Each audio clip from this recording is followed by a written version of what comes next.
Hi, my name is Hannah. I'm 28. I'm from Canada. I came to England to find out about my family history and what makes me me. I didn't buy them. My sister bought them for me because we were having a debate about she wanted to buy me something nice for all of the hard work I had done for her. And I'm not a particularly fancy person. And she knew that I had a pair of bright blue trainers that I absolutely loved.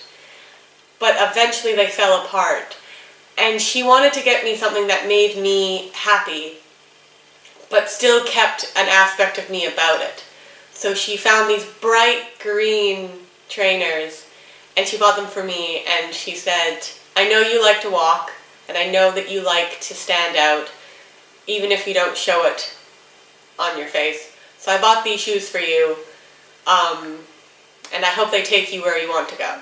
The farthest from home I've ever come in those shoes is to Oxford.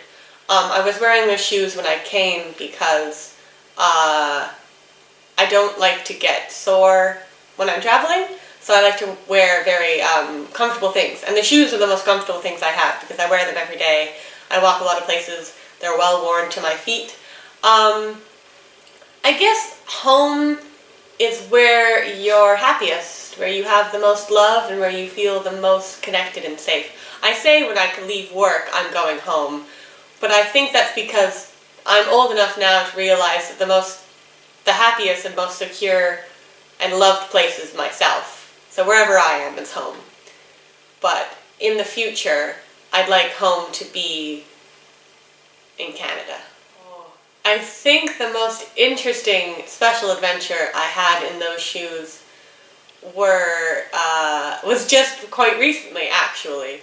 I went out in the shoes, and I went walking all around Oxford, and I had the most interesting conversation with the man who worked at the Bodleian Library, all about history and importance and the things that we think don't matter or are in the background or aren't as flashy as other things, but are the most important things to understand. But so much of me is in those shoes because I spent so much time trying to figure out what I wanted to do and who I wanted to be, walking around thinking, wearing the shoes. The things I look forward to when I tie up the shoes is taking them off because I'm going to work. And everyday things like, oh, my shoelace broke, now I'm going to buy a shoelace, add that onto my list. Without appreciating that I can buy shoelaces.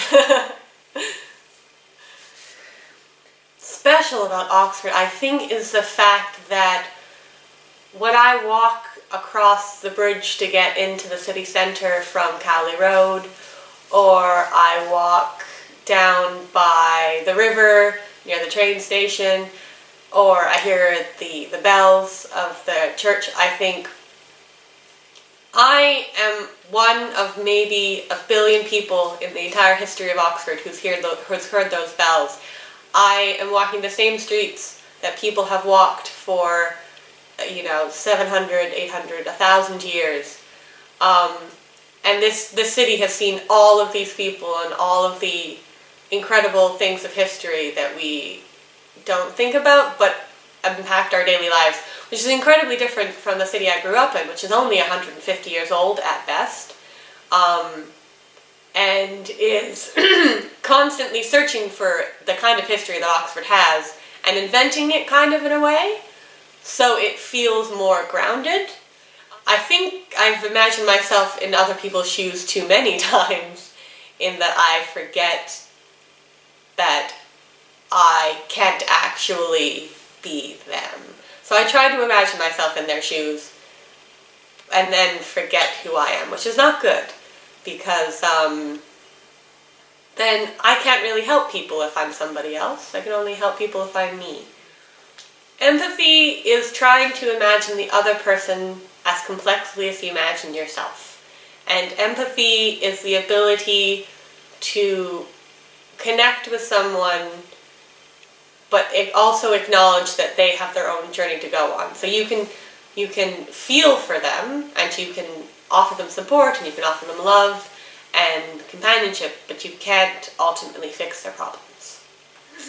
I think the basic things every human should have, obviously other than like running water and a place to call home and food to eat and a school to go to and a job to do, are things like friendship, love, freedom to make your own decisions, freedom to be who you want to be,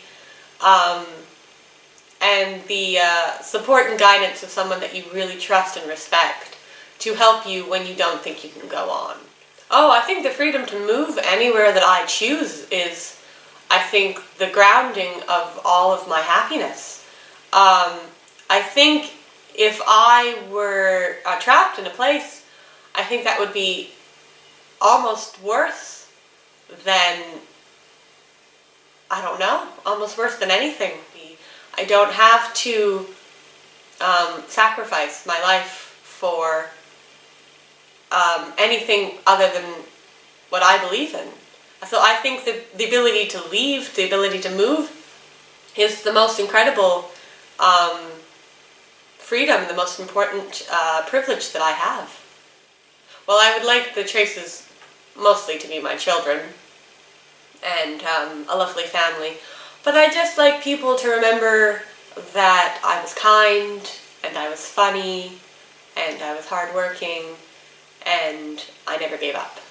Oh, my way of life, I think I would describe it as lazy, modest, as being constantly rewritten, and trying not to terribly alter in a terrible way other people's lives.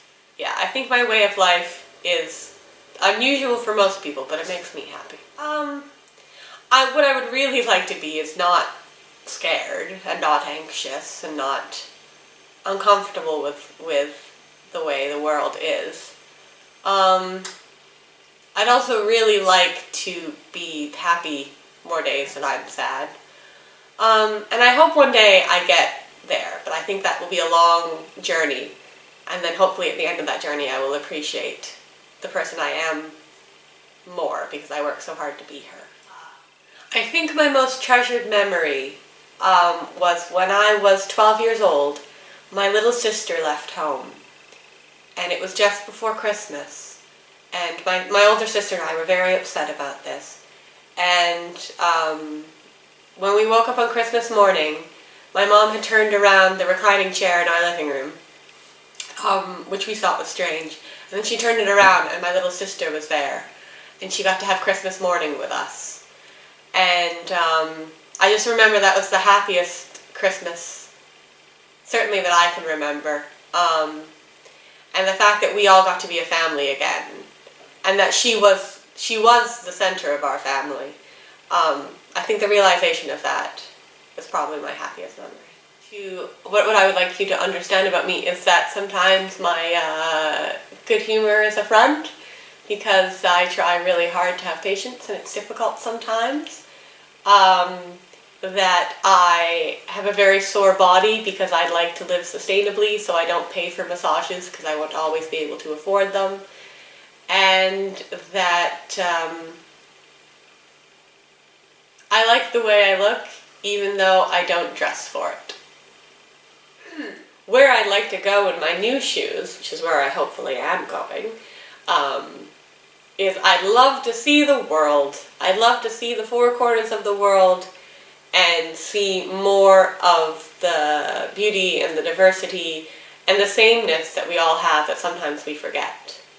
And I'd also really like to have another interesting project that I can give my new pair of shoes to, so I don't have to throw them out.